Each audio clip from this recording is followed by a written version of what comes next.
Looking out my window, sun shining bright.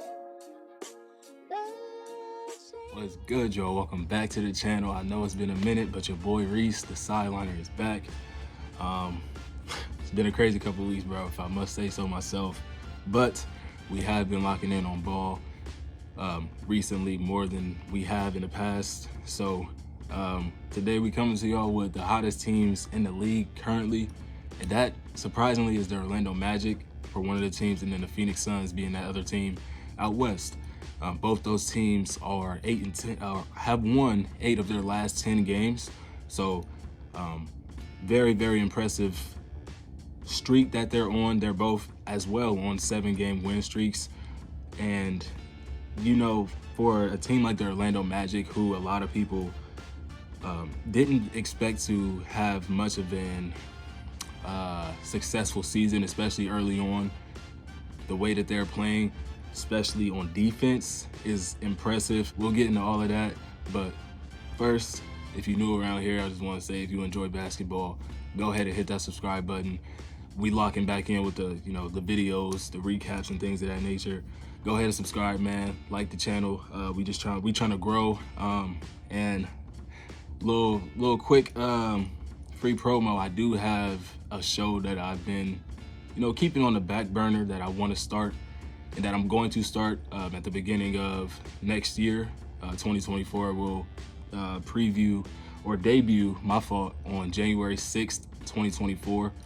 I'm pretty sure that's the day that I went with, which is a day after my birthday. I'll be 25 next January, this coming January. So I have a show coming up. It's called The Sideline Perspective. It's just essentially what I'm doing now, but in more depth of across the leagues. So instead of just covering one team or one game, we'll talk about a lot of things as far as the league goes.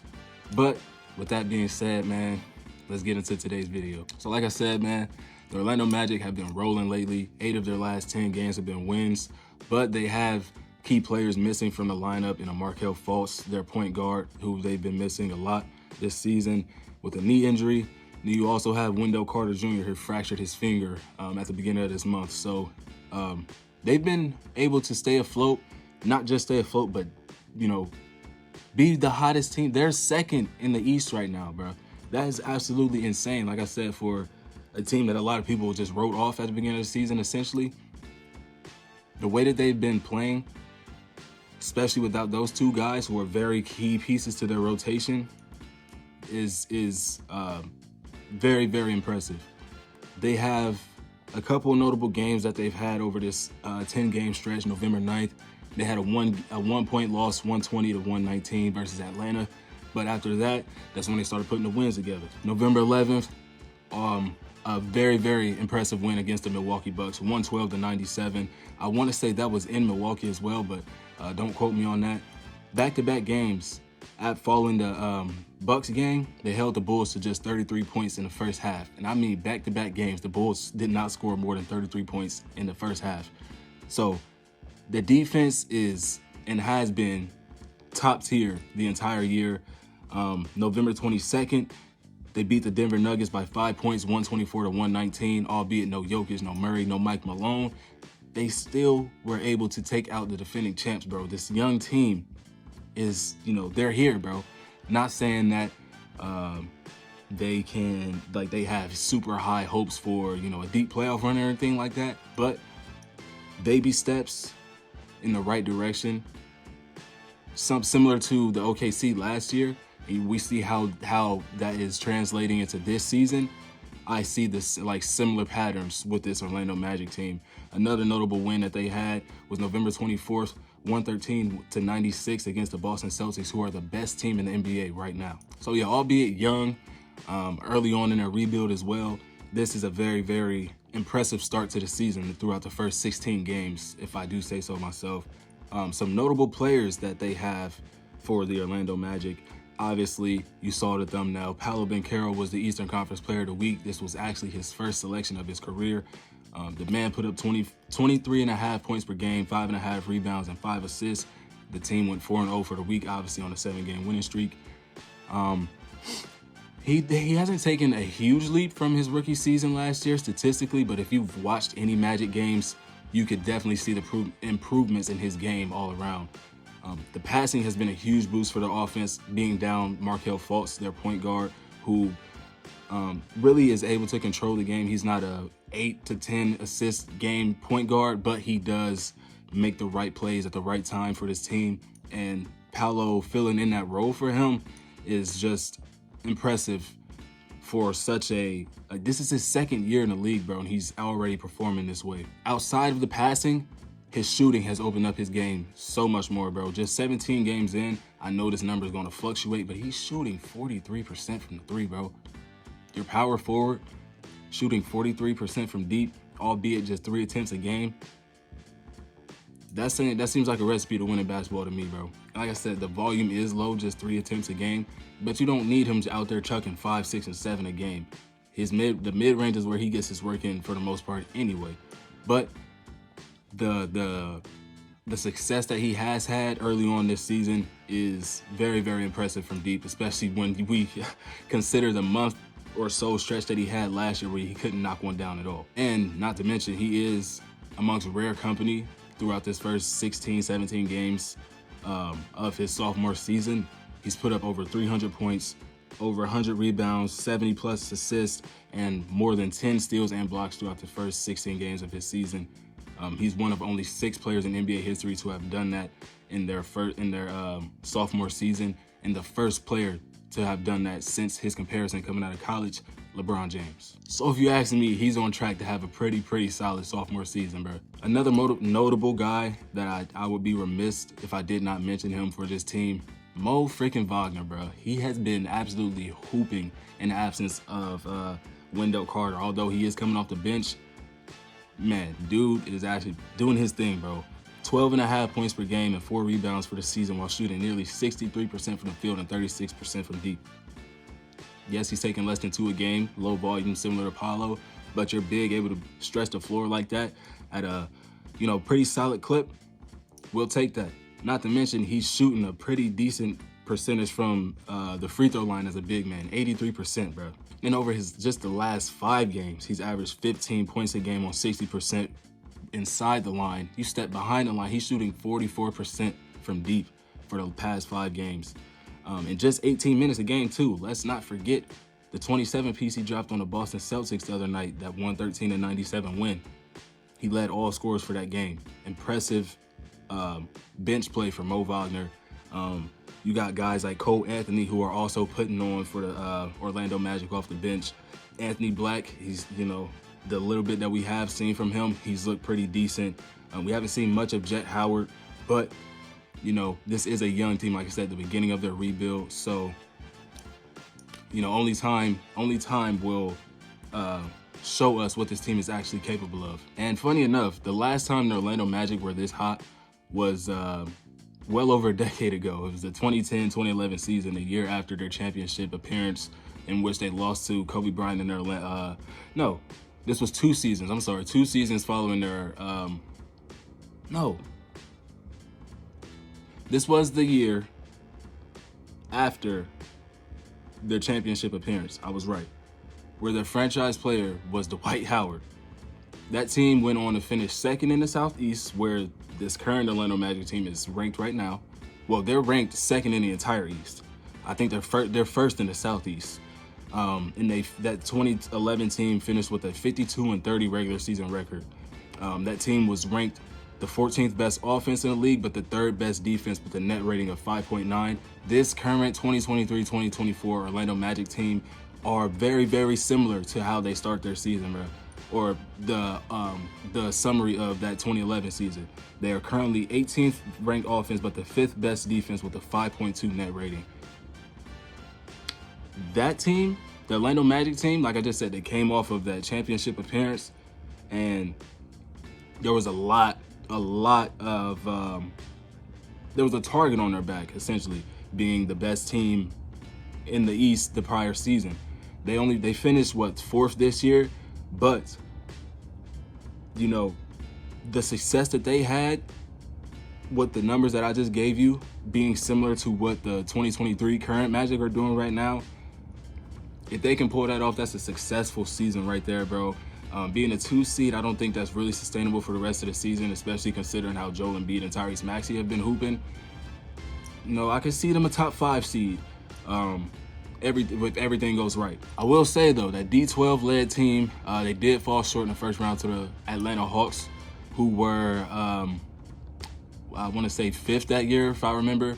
So that is a pretty disappointing season, considering they just came off a championship. They were a 4 seed and lost in the first round.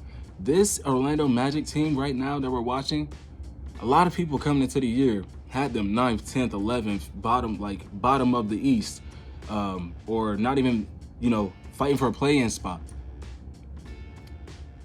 Even if this success that they've had early on isn't sustainable throughout the entire year, them getting a play-in appearance is not a complete failure. Like I said, this is just the 3rd or 4th year of their rebuild, and everybody's already writing them off. Not really writing them off, but they don't really have faith in what they can bring as far as wins.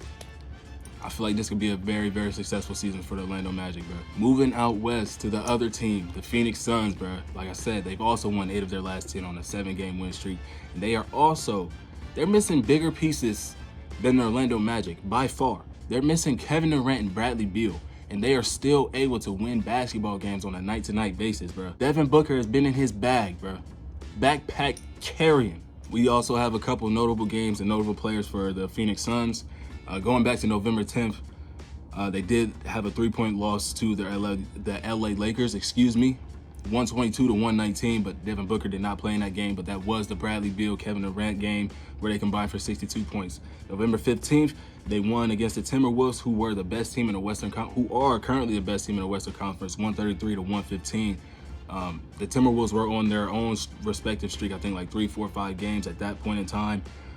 But they came in there and they handled business, held Ant-Man to just 13 points for the game, and KD and Book this time combined for 62 points in that one. You had back-to-back games against Utah where they won by just 3 points. The Utah Jazz are not really a team that have been on much this year, but they are a very competitive team. So 2 very, very tough back-to-back wins by 3 points. One of those games went to double OT. So they've really been hooping, bro. And then a couple more games, November 22nd against the Warriors, 123 to 115. And then this past game against the Knicks, 116 to 113 on the Devin Booker, fade double team 3. I don't even know how to really explain it, bro. But yeah, they've been doing their thing, bro. We have a couple notable players. Obviously, Devin Booker, Western Conference Player of the Week, 30 PPG, 5 rebounds a game, nearly 8 assists per game, bro, 4-0 for the week. That is crazy, bro. What can we really say about Book that ain't been said already, bro? He's lethal on both sides of the floor, whether you talking about sitting down in a chair and locking up, preventing a dude from scoring, playing the passing lanes, getting rejections. Devin Booker is literally lethal on both sides of the floor for a guard, bro. He is definitely the best shooting guard in the association, and I don't have to second guess that. He is not afraid of the moment, and that is what I enjoy most about watching Devin Booker. He will take on the challenges when the challenges present themselves. The most impressive thing about his game this season, though, and especially over this, this little stretch that they've been on, has been his playmaking. We saw glimpses of it last season when Chris Paul was out in the postseason. He's getting 10 assist games here, 10 assist game there. Even early on, before the Kevin Durant acquisition, when CP3 was out in November, December, he's putting up high assist games and, looking really good, moving the ball, controlling the offense. So we've seen it before, but this is impressive, the level that he's doing it at now, to say the least. So he's missing, so if we go to the team they had last year, he's missing Chris Paul, Kevin Durant, who's injured right now, but he's still on the team, and DeAndre Ayton. 3 key pieces, 3 guys that you can get easy assists off of. He's out here doing it with Grayson Allen, Yusuf Nurkic, Eric Gordon, Yuta Watanabe, Jordan Goodwin. He's doing it with way less star-powered name guys. And it's looking good, bro. It's looking good. His ability to hit shots over defenders and make it look easy is unmatched, bro. Him and Kevin Durant are the toughest shot makers, over a defender in the league, bro. And they're on team, that's not fair, bro. The game winner against the Knicks, that wasn't fair. That's something straight out of 2K, bro. That's literally a play that you run in 2K. He's standing there with the ball. He dribbles. The double team comes and he passes it off, and he goes and resets. He comes and gets the handoff, dribbles a couple times, and just pulls, fades over two, and it goes in. Nothing but water.